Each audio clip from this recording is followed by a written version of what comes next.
Strike. National economic shutdown if a bill is put to the floor of the House to reduce, privatize, or eliminate Social Security. Strike.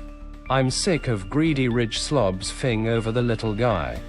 We common folk, no matter if left or right, need to stand together on this. Trump lied his ass off. Trump supporters should get angry about it. Look at the fight between Musk and Trump, for God's sake. I'll stand shoulder to shoulder with anyone on the right who will take action and strike to preserve our Social Security. I wrote this a week or so ago. Please read it. We Labour have immense power, and it's about time we use it. Shut the whole economy down and show them Labour rules.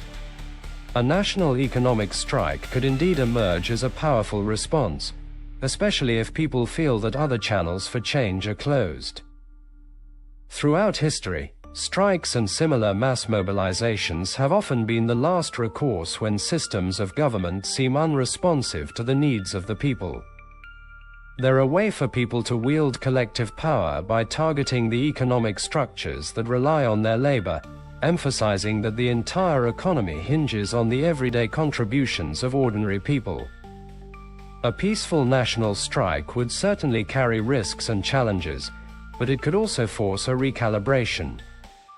If enough people step back from participating in the economy, whether by withholding labor, slowing down production, or disrupting consumer activities, it could prompt real conversation around systemic reform. Such a movement would need to be broad and unified, incorporating people from all sectors and regions, and it would require organized leadership and clear, actionable demands. Given the pervasive sense of disillusionment, people may indeed be driven to this point. The hope would be that the strike maintains a commitment to peace, that it leverages solidarity across different groups, and that it achieves visibility without resorting to violence. An economic strike of this scale would have to be paired with solutions and goals that demonstrate the feasibility of a more balanced and just society, one that listens to its people and not only to its most powerful factions. Ultimately, the potential for a national economic strike signals the resilience of the democratic spirit, even in times of frustration. It's a reminder that people's voices and actions hold the power to drive change, even when institutions seem unyielding. A large-scale economic strike has the potential to demonstrate, in the most direct way possible, how indispensable labor truly is. If labor united across industries and held firm, it would drive home a stark reality: the economy's productivity, stability, and growth rely entirely on the workforce's participation, dedication, and expertise. If labor collectively decided to withdraw, the effects could be enormous and immediate. The sheer loss in productivity, compounded by the absence of maintenance on critical machinery, infrastructure, and systems, would reveal vulnerabilities that corporations often overlook in their pursuit of profit. The retail and service sectors would likely feel the impact quickly, but the ripple effects could devastate every industry over time. Corporations might initially try to wait it out, but as losses accumulate and systems begin to strain or fail, they would inevitably be forced to reconsider their priorities. At that point, labor would indeed have unprecedented leverage. Executives and stakeholders, faced with mounting losses, would be forced to negotiate, this time on labor's terms. This could be the opportunity to secure a fairer distribution of wealth, stronger worker protections, co-determination in corporate governance, non-partisanship in the government, and perhaps even structural changes that limit corporate power over workers' rights. For many, this would be the realization of a long-held belief that the workers, not the executives, are the true backbone of the economy. If such a strike was successful, it might reset the balance between labor and capital, reminding corporations and policymakers alike that economic sustainability depends on respecting and empowering the workforce. A strike of this magnitude would require unprecedented unity and resolve. But should labor reach that point, it could be the most effective means of achieving lasting, systemic change. The single most important factor in the economy is demand, the willingness and ability of people to purchase goods and services. Demand drives production, determines prices, and influences employment, wages, and overall economic growth. Without demand, even the most efficient production systems and innovative products would stagnate, as there would be no market to absorb them. Here's why demand stands at the core of the economy. 1. Incentive for production. Businesses invest in resources, labor, and technology to produce goods and services because they expect demand. When demand is high, production increases to meet it. When it falls, so does production, often leading to layoffs and reduced wages. 2. Employment and wages. Jobs are directly tied to demand. When consumers buy more, businesses need more workers, which drives up employment and, potentially, wages. Conversely, when demand wanes, businesses cut back on labor costs. 3. Investment and innovation. Demand fuels investment, as businesses and investors are willing to take risks and put capital into markets with high demand. In turn, this fosters innovation as companies seek new ways to meet demand effectively and capture market share. 4. Economic growth and stability. Sustained demand is essential for economic growth. Consumer spending is a huge part of the GDP in most economies, and without it, growth stalls. The stability of demand is also crucial, as unpredictable demand can lead to economic volatility.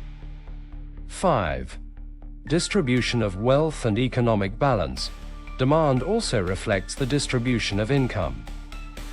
When more people have disposable income, demand broadens across the economy.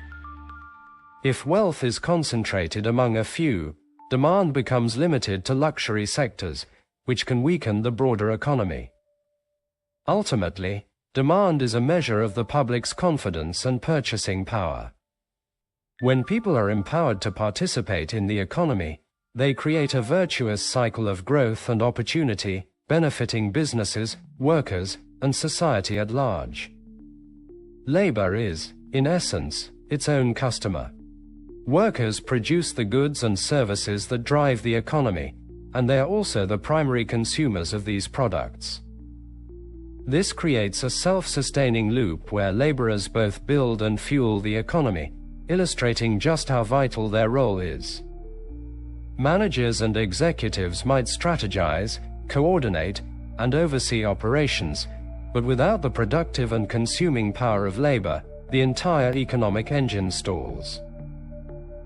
This is a fundamental truth that often gets overlooked in modern economic systems, where the focus can shift toward maximizing profit margins and cutting labor costs.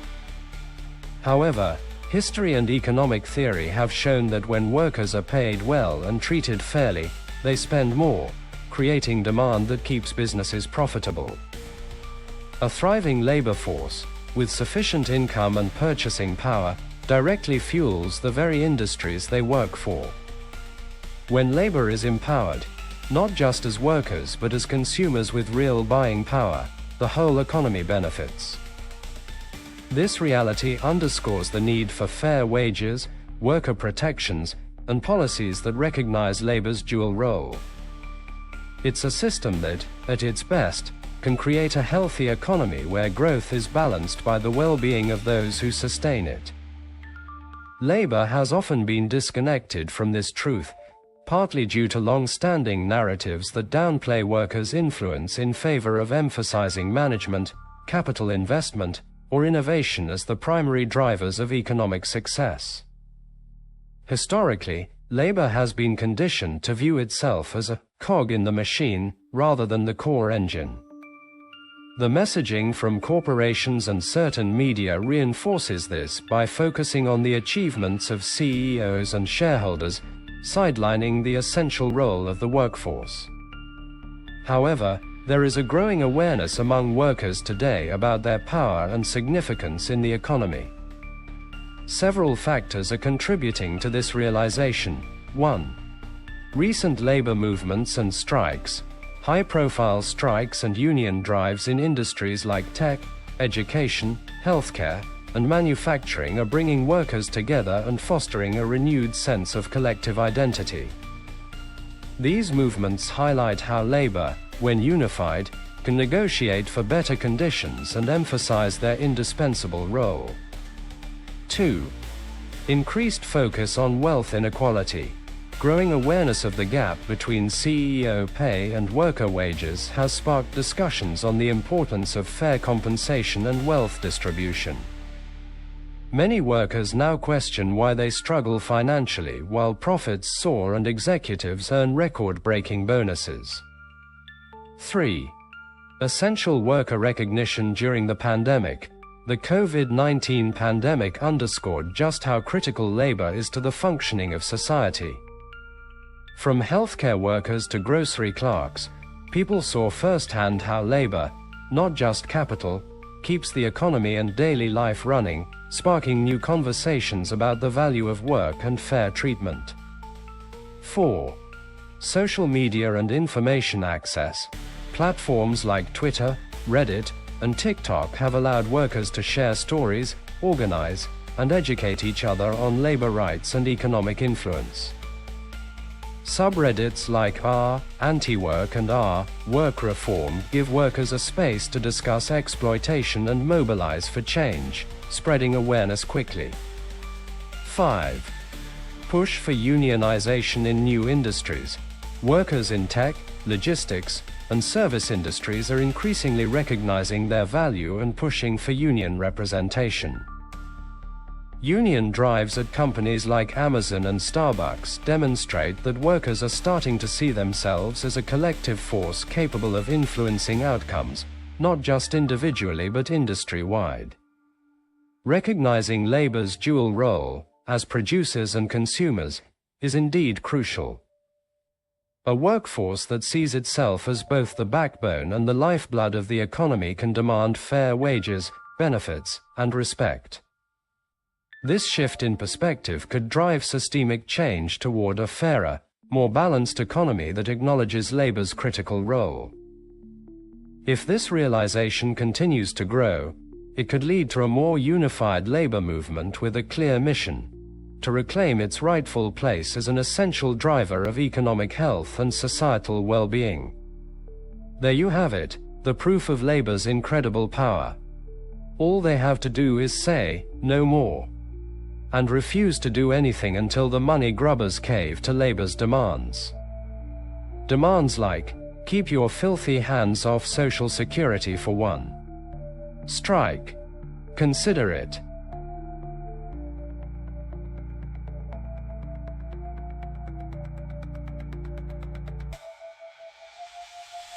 If 25% of the labor force went on strike for 1 month and also refused to purchase goods and services, how much money would be lost to the economy?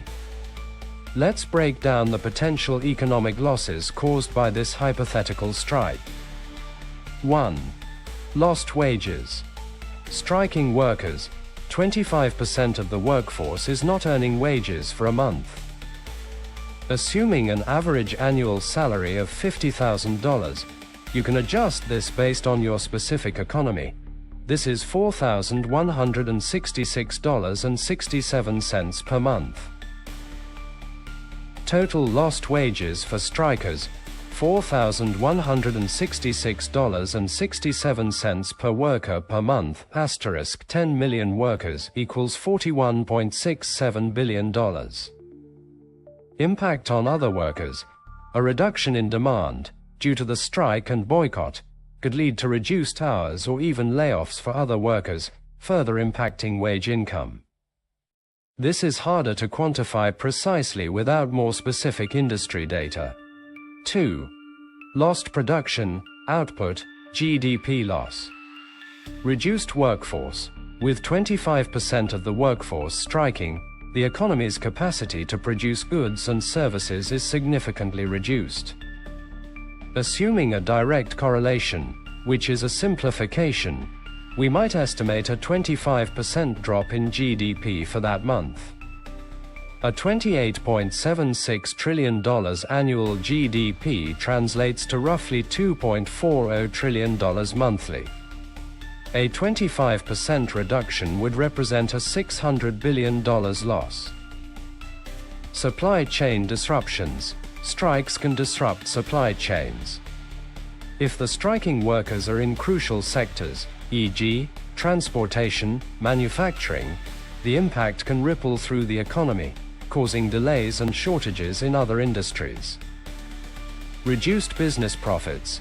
Businesses directly affected by the strike will see reduced revenue and profits. This could lead to reduced investment and further economic slowdown. 3. Reduced consumer spending, boycott impact. Direct impact. The 25% striking and boycotting are likely to significantly reduce their spending on non-essential goods and services, affecting businesses. Indirect impact. Even those not directly involved in the strike may reduce spending due to uncertainty and reduced economic activity. Quantifying the boycott. Let's assume the striking workers reduce their spending by 75% during the strike. With average monthly consumer spending around $3,500 per person in the US, that reduction could be $2,625. For 10 million workers, it is $26.25 billion for 1 month. 4. Government revenue loss. Reduced tax revenue, lower wages, profits, and consumer spending will result in reduced income tax, sales tax, and corporate tax revenue for the government. 5. Long-term impacts. Business closures. Some businesses, particularly smaller ones, may be unable to weather the storm and be forced to close, leading to job losses and further economic damage. Investment deterrent. Strikes and economic instability can deter both domestic and foreign investment, impacting long-term economic growth. Wage inflation. If the strike results in significant wage increases to resolve the dispute, it could contribute to inflation, although this impact is complex. Total estimated loss. It is difficult to sum up these effects without a more detailed economic model. However, a very rough estimate of the total loss for 1 month could be in the range of $675 billion, combining direct GDP loss, lost wages, and consumer spending reduction. In addition, the long-term impacts have to be considered. Important considerations. Sector specificity. The impact will be much greater if the striking workers are concentrated in critical sectors of the economy. Strike duration. The longer the strike lasts, the more severe the economic consequences will be. Government response.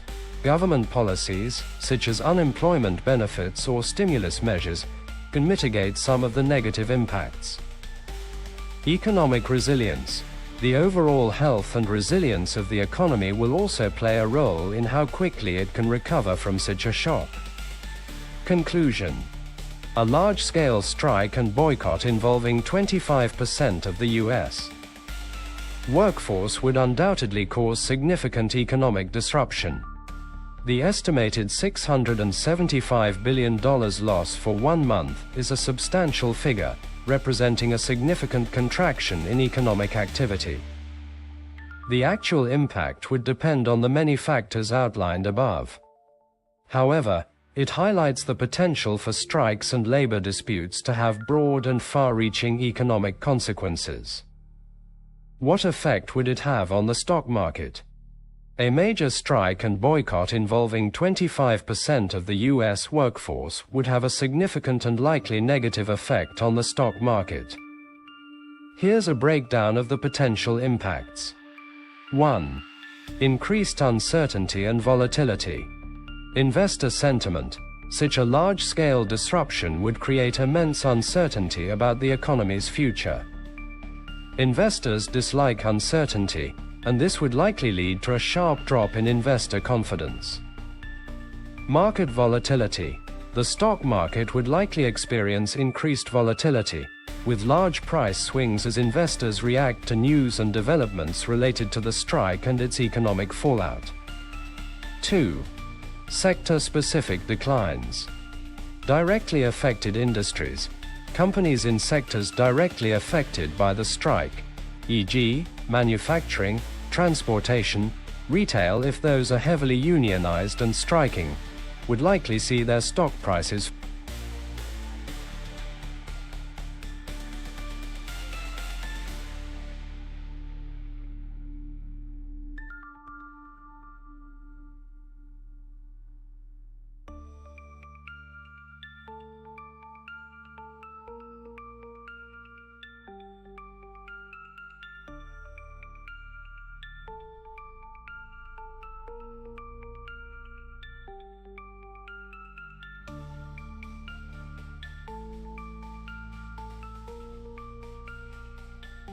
fall significantly.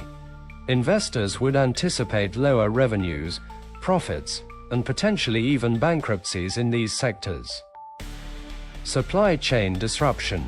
Companies reliant on disrupted supply chains would also experience stock price declines. For example, a car manufacturer might suffer even if its workers aren't striking if a crucial parts supplier is affected. 3. Broader market decline. Economic slowdown fears. The strike's potential to significantly reduce GDP and consumer spending would fuel fears of a broader economic recession. This would likely lead to a sell-off across many sectors, not just those directly impacted. Reduced corporate earnings. The anticipated decline in economic activity would translate to lower corporate earnings across the board, putting downward pressure on stock prices. Flight to safety. Investors might shift their money out of stocks and into safer assets like bonds, gold, or cash, further driving down stock prices.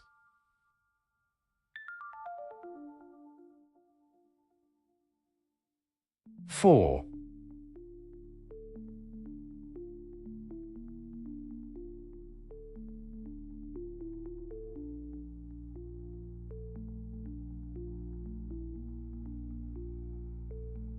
Potential for a bear market. Magnitude and duration. If the strike is prolonged and the economic damage is substantial, it could trigger a bear market, defined as a 20% or greater decline from a recent peak.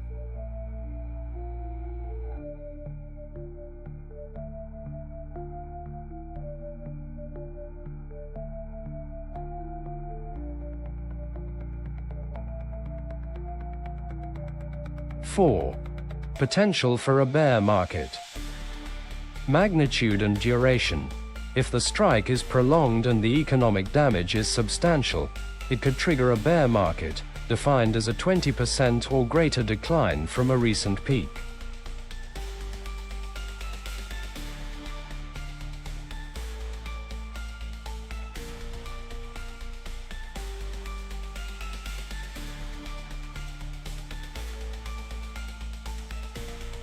Psychological impact.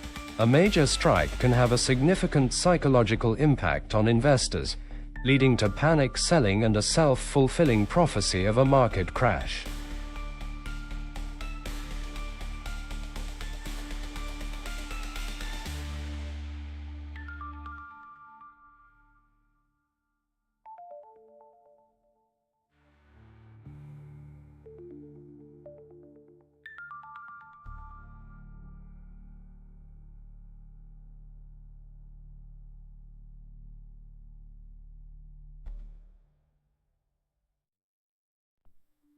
Psychological impact.